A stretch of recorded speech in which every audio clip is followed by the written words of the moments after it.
Olá, hoje eu vim falar com você sobre autossabotagem. Aquilo que muitas vezes acontece na nossa vida de maneira repetitiva. Se é um padrão inconsciente que a gente não percebe, não se dá conta, não trabalha, a tendência é que isso haja por muitas vezes aí, impere na sua vida em muitas, inúmeras situações. É interessante que a gente rompa com esse padrão e aí então vamos tentar aqui identificar, perceber por que ele acontece e aí você pode identificar se na sua vida você está passando por isso, tá? A autossabotagem, ela é muito comum no relacionamento afetivo. O relacionamento amoroso, às vezes, ele é algo muito doloroso para alguém que tem dificuldade com intimidade, que tem dificuldade com rejeição, com perda, com abandono. Isso pode de repente trazer você para situações do passado que você já sofreu com outros pares, né, de relacionamentos afetivos, ou pode te trazer para situações do passado ali, muito da infância, que de repente você tenha sofrido com pais, né, pai e mãe, tudo aquilo que nos acontece até 7 anos de idade marca muito a nossa vida afetiva, né? Então, o que acontece ali com o nosso pai, com nossa mãe, o que a gente pode entender como abandono, o que a gente pode entender como uma rejeição, marca muito o futuro ali da nossa vida afetiva. Às vezes a gente pode pensar assim, não, mas por que eu teria medo de me relacionar? Por que eu teria receio de dar andamento aqui numa relação, de ser feliz? Isso nunca aconteceu antes, eu nunca sofri uma rejeição de um parceiro amoroso, eu nunca sofri uma traição, algo do tipo. Por que eu me saboto tanto? Mas aí quando a gente vai olhar para a nossa vida, às vezes a situação aconteceu lá no passado, lá quando você era uma criança de 5, 6, né, anos de idade, e aí você até hoje não conseguiu elaborar isso de modo que você não consegue dissociar o que aconteceu na sua infância da sua vida adulta, né, da sua vida afetiva, relacional. Então, muitas vezes os nossos relacionamentos amorosos, eles não prosperam porque a gente tem medo de intimidade, né? Às vezes a gente sofreu essas questões aí que eu falei, como rejeição, como perda, como abandono, a gente associou de uma maneira equivocada. Por isso que é tão importante a terapia, né? O autoconhecimento, todos os processos aí que te levem para esse autoconhecimento. Terapia cognitivo-comportamental, que é aquela que tende a ser uma terapia mais prática, mais breve, mas também a psicanálise, que é mais profunda, mais longa, técnicas de terapia corporal, enfim, tudo isso ajuda a você trilhar esse caminho aí do autoconhecimento. Porque caso você tenha essas questões para elaborar, é muito importante que você faça o mais brevemente possível, para que você não continue repetindo esses padrões na sua vida, né? Então aqui nesse primeiro momento, a gente tá falando da vida amorosa. Então, eu posso te dar exemplos. Você tem medo de intimidade, você tem medo de profundidade nas suas relações, e aí você tem medo da rejeição, né? Um pano de fundo aí de rejeição, de abandono, porque você sofreu isso em algumas situações, né? E aí a gente não vai entender na literalidade, né? A gente não vai entender, olha, eu fui abandonado quando eu era criança, por exemplo, né? Porque você pode pensar, não, mas isso nunca aconteceu comigo. Só que crianças e bebês, eles entendem o abandono de maneiras muito diversas, né? Não é sentido literal. Então, o próprio fato de você deixar um bebê chorando, aquilo para ele já é um abandono. Aquilo já reverbera para ele, né, no inconsciente dele, como estou sendo abandonado. Existem algumas pesquisas que falam isso, que a gente não pode deixar o bebê chorar, a gente não pode negligenciar o choro de um bebê, porque isso para ele, para o cérebro dele, é compreendido como abandono. E isso reflete em diversas áreas da vida, né? E na área sentimental certamente vai ter aí um peso enorme. Então, às vezes você pode ter passado por isso, né? Você pode ter tido pais aí que negligenciavam o seu choro enquanto bebê, aquilo não foi trabalhado, não foi processado, não foi elaborado de alguma maneira, né? Com autoconhecimento, com psicanálise, e ficou lá no seu subconsciente, não foi curada essa ferida. E aí, às vezes, no seu relacionamento, você tem dificuldade, né? Quando você percebe que você tá ali trilhando um caminho, você se sabota de alguma forma. E aí, como que a gente pode se sabotar num relacionamento, por exemplo, né? Você começa a olhar só os defeitos da outra pessoa. E aí você usa lentes de aumento para esses defeitos, né? E as qualidades você vai deixando de lado, você não dá muita atenção para as qualidades, né? Ah, mas também não faz mais do que obrigação e tal. Então, você não dá um peso muito grande, né, para o que aquela pessoa faz de bom. E aí você maximiza tudo que é ruim, todos os defeitos e tal. Essa é uma possibilidade e é muito frequente no dia a dia. As pessoas, elas fazem isso sem perceber, quando percebem que a outra pessoa tá se envolvendo demais, apaixonada demais, devotada demais, né, nessa relação. As pessoas, né, algumas pessoas aí que sofrem dessa questão de autossabotagem, elas acabam dando um jeito de sabotar esse relacionamento, dando um jeito de colocar o relacionamento a perder, porque elas têm medo dessa profundidade da relação. E aí pode ter, né, mais para profundo essa questão do abandono, da traição, da rejeição, medo que isso se repita, medo que eu sofra novamente. Uma outra possibilidade também é uma autoestima baixa, né? O Arlie Cravo, ele fala que nós sofremos de uma baixa autoestima congênita, né? O ser humano de uma maneira geral. E a gente, quando tem autoestima muito baixa, essa questão não é trabalhada, a gente não acredita que o outro seja capaz de nos amar como a gente é. A gente não acredita que a gente seja amável, né? Como eu sou. Então, assim, se eu for muito espontânea, eu me mostrar demais, a outra pessoa não vai gostar de mim. Então, eu preciso aqui ter uma máscara. Eu vou ficar aqui o tempo todo mascarando a realidade, fazendo pose pro social, agindo de acordo com a conveniência e oportunidade aqui do social. Porque se eu for muito espontâneo, muito genuíno, me mostrar aqui do jeito que eu sou, meu jeitão mesmo, sem filtro, a outra pessoa não vai gostar. E aí, quando a gente se relaciona de uma forma mais profunda, e aí a gente vê que a outra pessoa gosta da gente, do jeito que a gente é mesmo, do jeitão esquisito aí que a gente tem mesmo, a gente olha de uma maneira meio torta, assim, né? Quando você tem essa coisa da baixa autoestima, você começa a pensar, mas por que tá gostando de mim? Esse ser é meio esquisito, tá gostando demais de mim, tá me conhecendo muito e mesmo assim tá gostando de mim. Essa pessoa é estranha. Ah, não, então tem um problema com a pessoa, não é comigo. E aí você já começa a enxergar problemas no outro e desqualificar o outro, porque afinal de contas, você é tão porcariazinha. E se o outro tá gostando dessa porcariazinha, é porque ele é uma grande porcaria também. Então, aqui eu tô né, dando aquela exagerada pra gente colocar em prática e ver se de fato isso às vezes não acontece com a gente, né?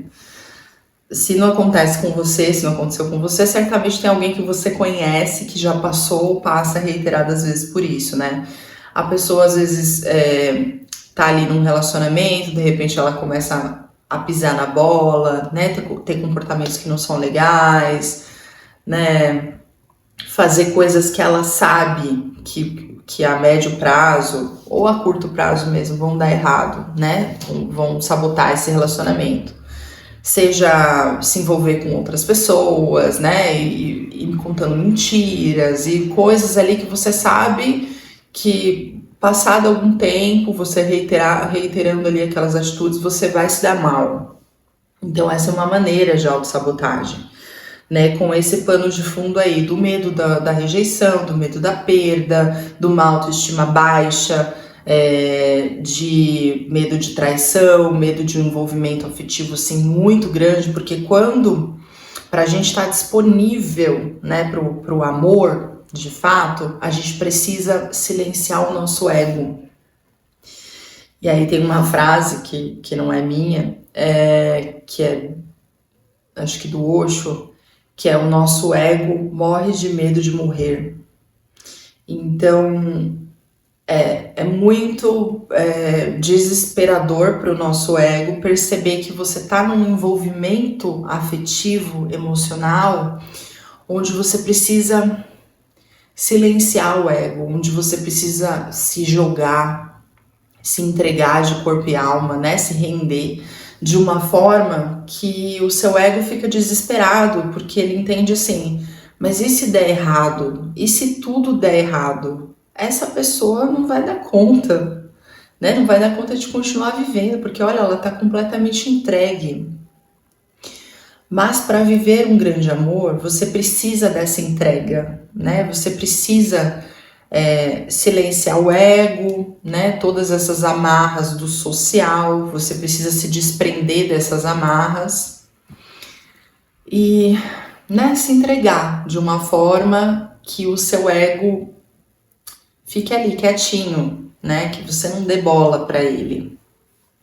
Aliás, o ego não tem nada a ver com grande amor, né? O ego, ele vai de encontro a essa vivência de um grande amor. Então, quando você começa a racionalizar demais, quando você começa a pensar muito, colocar na balança e tal, você provavelmente está muito, muito conectado ali com o ego e desconectado da essência. Então, muito provavelmente não é a sua alma que está tomando a decisão, que está escolhendo aquela pessoa, não é a sua alma que está escolhendo viver aquela relação amorosa, né? Provavelmente. Porque quando a sua alma escolhe, né, uma vivência amorosa, quando ela se dispõe a viver aí a amorosidade em uma relação, você não tem dúvida, então você não se preocupa com o social, né? Essa semana foi engraçado, eu vi um shorts aí, acho que foi um shorts, ou enfim, alguma publicação de uma pessoa que pediu um conselho e ela falava assim: vou me casar em um mês, o que você acha? Aí a outra que dava o conselho: eu acabei de conhecer uma pessoa, vou me casar em um mês. Então assim, ela conheceu até o casamento, ia dar ali coisa de um mês e pouco de ter conhecido a pessoa. E aí a outra que se dispunha a dar o conselho, ela falou: não, é loucura, é insanidade, é um absurdo e tudo mais. E aí a gente, o Osho também fala, né, falava que toda a generalização é burra. E realmente, assim, se você for falar: olha, não, é loucura, não sei o quê, toda a relação em um mês, né, todo o relacionamento aí que dura um mês para você se casar e tal, é um absurdo, você acabou de conhecer a pessoa. Toda generalização é burra? Eu acho que sim. Vamos avaliar aqui o caso concreto. No meu ponto de vista, se essa pessoa tivesse certeza, porque ela tivesse de fato conectada com a alma dela, sabendo o que ela está fazendo, o direcionamento dela, enfim, ela tem convicção daquilo que ela vai fazer, daquela atitude que ela vai tomar, ela não pede opinião para ninguém. Ela não ia mandar uma mensagem lá para aquela pessoa do Instagram para que a pessoa dissesse o que ela tem que fazer, entende? Então isso já mostra que ela tá desconectada, né? Então a mesma coisa, quando você tá muito preocupado com um corte de cabelo que você fez e você pergunta pro outro: ai, ficou bom, não sei o quê, né? Ou então assim, tá saindo, tá indo pra balada. E aí você tá com umas amigas aí no carro e tal, e de repente, na frente da balada, as amigas descem todas e começam a perguntar assim umas pras outras: como que eu tô? Eu tô bem? Eu tô bonita? Eu tô isso, tô aquilo? Vamos pensar na prática. Tem alguma diferença o fato dela dizer que você tá bonita ali, né? Vai te motivar, vai inflar seu ego? Primeiro, não deveria. Segundo, não pergunte aquilo que você não quer ouvir, porque você está na porta da balada. Você tem uma outra opção de roupa, por exemplo? Se a sua amiga virar e falar assim: esse vestido não combinou com você, não. Essa cor aí não foi bem com a sua fuça, não. Achei que melhor trocar. Você tem opção de trocar? Não tem. Então não pergunte, né? Porque ali você está perguntando uma coisa que as pessoas, pelo social, pela regra social, vão responder: claro, tá linda, amiga, tá maravilhosa. Mas é genuíno aquilo? Acho que não, né? Não porque você de fato não esteja bonita, mas é porque a pessoa está programada para responder aquilo diante da circunstância. Ela sabe que você não tem outra opção, né? Se você estivesse em casa, de repente, com um armário ali, algumas possibilidades, a pessoa ia falar assim: ah, que tal você experimentar essa outra blusa, né? Que tal você colocar esse brinco aqui, acho que combina mais. Agora, na porta do lugar, o que a pessoa vai responder? Que tá ótimo, não tem o que fazer, entendeu?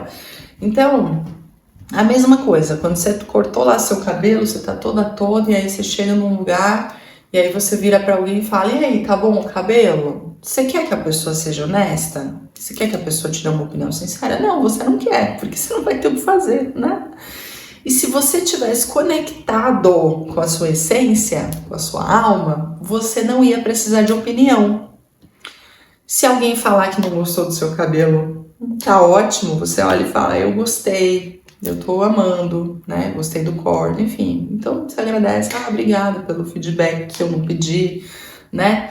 Então, assim, quando a gente tá muito ali conectado, a gente não tá preocupado com a periferia, né? A gente não tá preocupado com tudo aquilo que é do ego alheio, periférico, que pode chegar ali de informação, de ataque, de crítica. Não, porque você está aqui conectado com a essência. Então, essa pessoa aí que mandou esse pedido de conselho, né? Se ela deve ou não se casar com a pessoa que ela acabou de conhecer. Ela está desconectada, muito provavelmente. Então, esse conselho talvez tenha sido o melhor conselho, de loucura, insanidade, porque se você tivesse super conectado com a sua essência, você saberia o que fazer, de modo que você não ia me perguntar, você não ia me pedir conselho, né, aqui na internet, e a mesma coisa a pessoa que cortou o cabelo, a mesma coisa a pessoa que se vestiu para sair. Se você tá super ali alinhado, né, com o todo, conectado com a sua alma, você vai, faz as coisas, age, se sente bem, se sente seguro, né, com as escolhas que você fez, de roupa, de sapato, de cabelo, de marido, e você não tá preocupado com o que os outros estão pensando, né, se aquilo é loucura, se aquilo não é. Então é por isso que é tão importante essa coisa do autoconhecimento e essa necessidade aí que todo o ser humano tem de voltar para dentro, né? De meditar, de silenciar o ego, que são as formas que a gente tem de se conectar com o todo, fazer esse alinhamento aí com Deus que habita dentro da gente. Porque se a gente não tiver alinhado, a periferia toma conta do recado mesmo, sabe? Se a gente não tiver alinhado com aqui a nossa essência, tudo aquilo que é periférico de informações, de críticas, porque o que não falta, gente, é gente desconectada para falar mal de você, para te criticar, para botar defeito em tudo quanto é coisa, né? A gente vive aqui numa sociedade que está doente, né? O Arlie Cravo fala que está em estado de praga biológica. E realmente, uma sociedade doente, a gente não pode dar ouvidos para ela, porque senão a gente fica igualmente doente, né? Então, assim, o pouco de conexão com a essência, o pouco de sanidade mental que a gente ainda tem, precisa ser preservado, né? Então, voltando para essa linha aí da autossabotagem, isso pode acontecer também em questão profissional, né?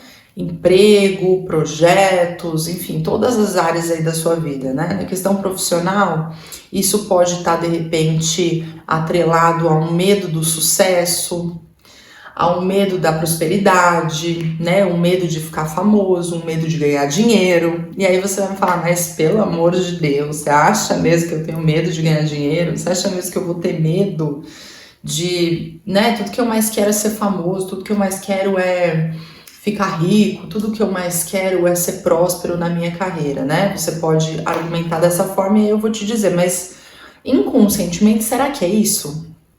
Inconscientemente, será que você não tem padrões que te conectam a essa pobreza, por exemplo? E aí, como que você poderia identificar, né? Ou quais padrões poderiam te alinhar aí com essa frequência de pobreza e não merecimento? Essa é uma das coisas, né? Essa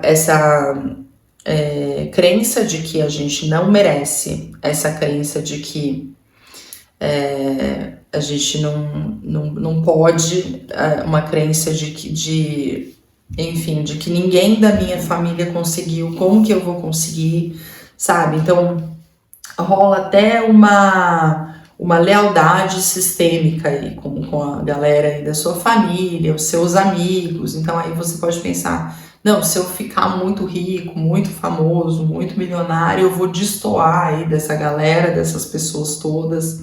Eu não vou mais ter esses mesmos amigos, eles não vão me olhar mais da mesma maneira. É como se fosse aí uma lealdade sistêmica mesmo, né? Todos os pares ali que eu tenho, eles estão nessa mesma faixa social, digamos, né? E aí, se eu destoar muito, certamente eu vou sair aí, eu vou, né? Não vou mais ter aqueles amigos não vão mais me olhar da mesma forma. É como se eu estivesse sendo desleal com eles, entendeu? Então, essa é uma maneira de se auto-sabotar também. Esse é um motivo para se auto-sabotar, né? Não uma maneira, mas um motivo para se auto-sabotar. Quando você acredita que se você prosperar demais, você não vai ser mais leal com aquelas pessoas, você não vai ser mais amigo daquelas pessoas, né? Outras possibilidades também é a questão de eu tenho medo do sucesso, porque eu vou perder a minha privacidade, eu vou perder o meu direito de ser anônimo, anônima. Então, às vezes lá dentro você tem esse medo da exposição, né? Você tem um sonho de ser famoso, por exemplo. Mas aí você tem um medo de exposição porque você tem um perfeccionismo tão grande. E imagina se você tiver muito grande lá, muito exposto e tal. E aí você comete um deslizezinho e a mídia te ataca. Como que você vai lidar com isso? Você não consegue, né, lidar com erros, com falhas. Então você vai se atacar de uma maneira que o seu inconsciente fala, não, melhor nem tentar, melhor nem se expor, porque você não dá conta depois do reggae que vem, né, com o preço dessa exposição toda. Essa é uma outra maneira de se auto-sabotar aí quando a gente fala de sucesso, né? Às vezes você é um ator que tá aí galgando fama, mas você tá sempre se sabotando. Quando você ia conseguir aquele papel que poderia te oferecer alguma projeção, você se sabota. E aí essa questão pode tá aí no seu inconsciente, você nem sabe. Uma outra possibilidade também para a gente não prosperar, né? Não se dar bem aí nos projetos, nos trabalhos, né? Em ascensão profissional, é o medo de responsabilidade. Aí a gente pode pensar, não, mas eu não tenho medo de responsabilidade, eu já tenho muitas responsabilidades, inclusive eu lido muito bem com elas, né? Eu lido muito bem cada vez que me é atribuída alguma responsabilidade, eu tenho esse senso de responsabilidade, então isso não é um problema. Aí a gente sempre tem que ir por trás, né, para ver qual que é o pano de fundo. O pano de fundo desse medo de responsabilidade é como você está se tratando quando você tem uma responsabilidade muito grande. É como você se trata quando você não corresponde às suas próprias expectativas, né? Então, de repente, você é uma pessoa muito dura consigo, né? Você teve aí uma criação rígida, de cobrança, e aí você criou aquele senso que a gente fala de perfeccionismo, né? Então, você vai na entrevista de emprego, eles perguntam qual é a sua maior qualidade. Ai, determinação, eu sou muito determinada. Qual é o seu maior defeito? Perfeccionista, eu sou muito perfeccionista, eu quero as coisas tudo de uma forma assim incrível, eu só aceito o melhor de mim, eu sou perfeita, né? Então, a minha qualidade é o perfeccionismo.